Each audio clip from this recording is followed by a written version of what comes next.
Thanks. Well, thanks to all of you for coming. Just out of curiosity, how many of you are alums of this department? Awesome. Wonderful. In fact, I see a number of my colleagues who are also alums of this department.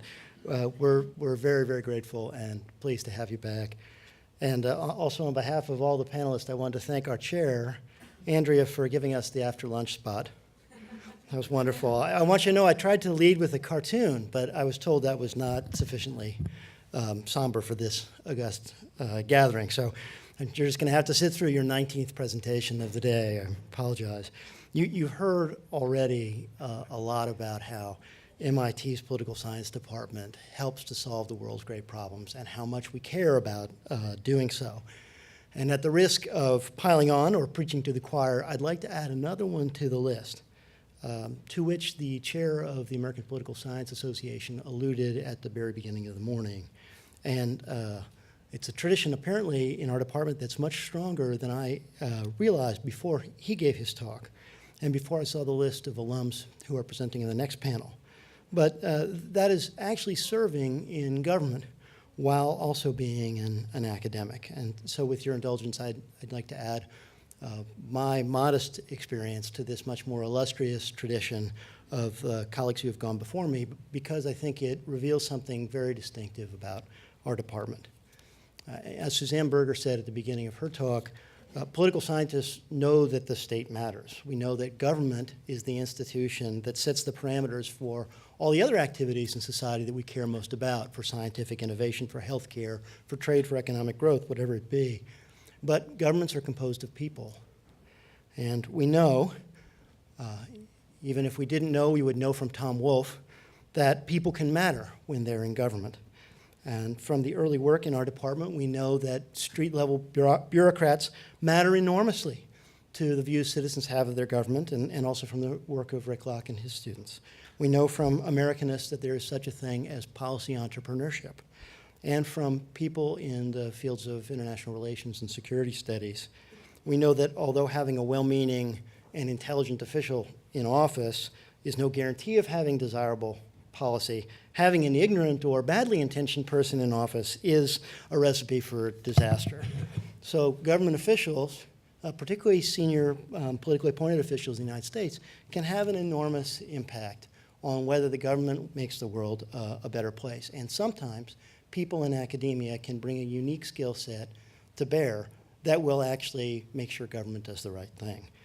I just want to be clear, this is not a clarion call for all of us to abandon our academic posts and immediately flee to Washington.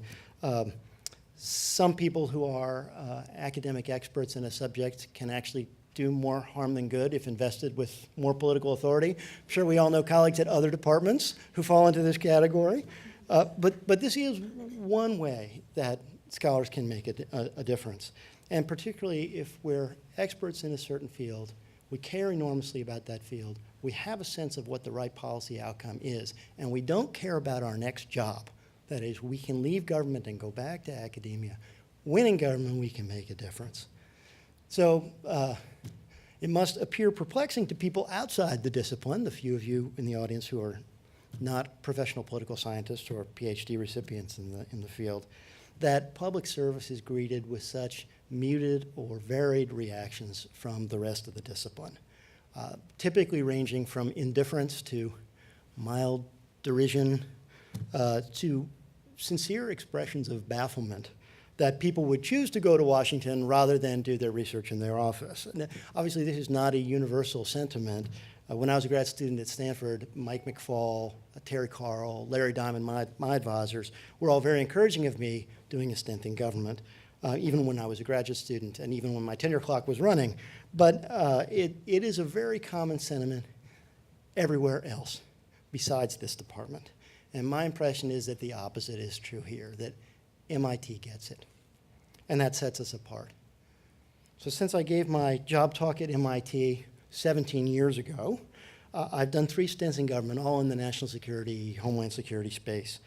The first was on the National Security Council staff at the end of the Clinton administration, working on Plan Columbia, which was basically a massive counterinsurgency effort.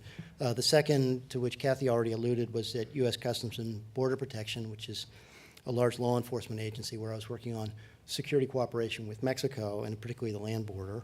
And now I'm essentially a part-time employee of the Department of Homeland Security and the policy shop there while still being full-time at MIT.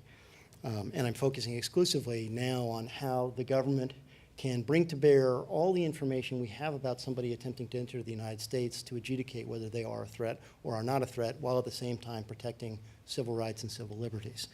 And if I've been able to contribute in any of these jobs to making the world a better place, it's because of the indulgence that MIT's political science department showed me. They cut me a lot of slack. And it wasn't just that my colleagues were enormously rhetorically supportive of my doing this sort of thing. They were, but it was also something institutional.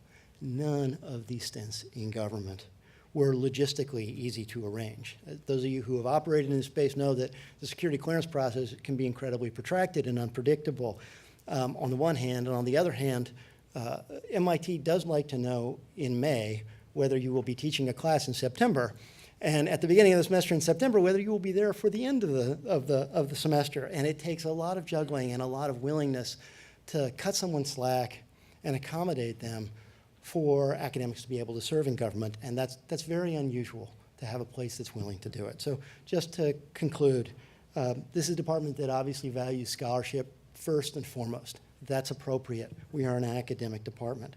But it is also a department that understands we need to avoid at all costs what Steve Van Everett calls the cult of the irrelevant. That sometimes makes us a lonely voice in the discipline, but it also makes us a very congenial place for those of us who want to make the world better. Thanks.